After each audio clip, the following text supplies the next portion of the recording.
I love all the false framing that goes on around Roe versus Wade being overturned. This does not end abortion, of course, it merely moves the decision back to the states.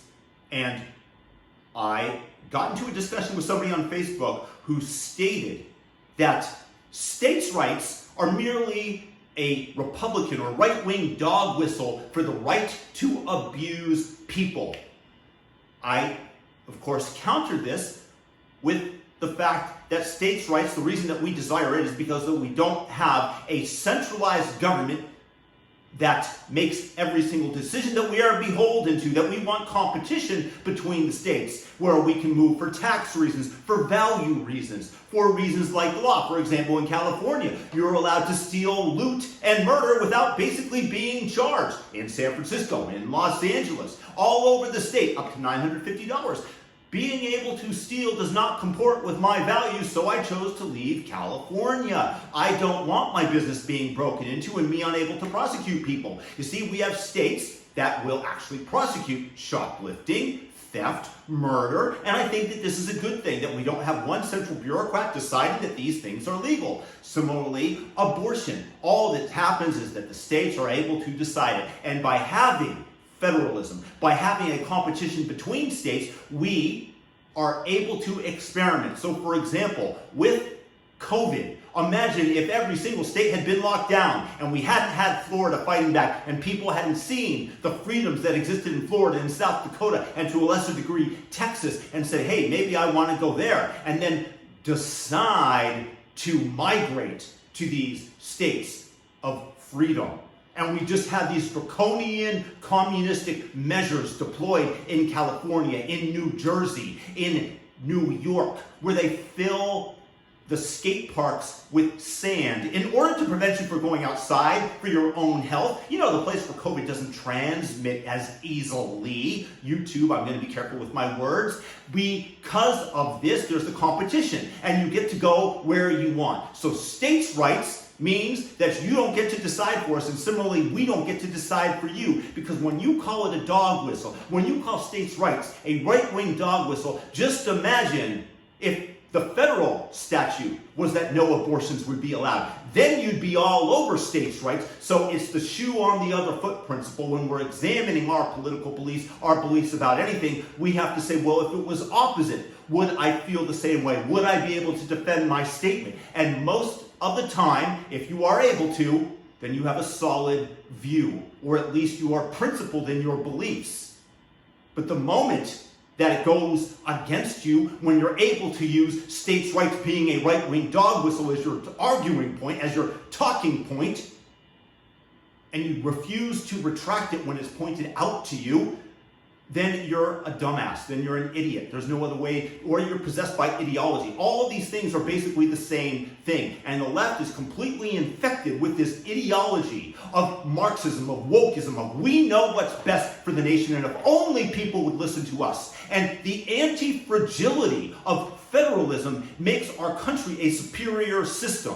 So as I stated, we can migrate to Florida if we desire freedom. And it works the same way in terms of strains of corn. Monsanto wants one seed of corn to be sold throughout the world, their seed. And what happens when corn is able to naturally modify itself based on its environment, based on the environmental factors that cause certain strains to survive to a greater degree? There are corn, for example, with different properties that exist in India, in South America, and in the United States. And when you have one centralized seed, you have one plague that wasn't adjusted for by Monsanto, and it wipes out vast swaths of our food production. Whereas when you have different strains of corn that develop evolutionary in different geographic locations, it has a greater chance that you're going to be able to survive long term. Yes, you might sacrifice near-term production capacity,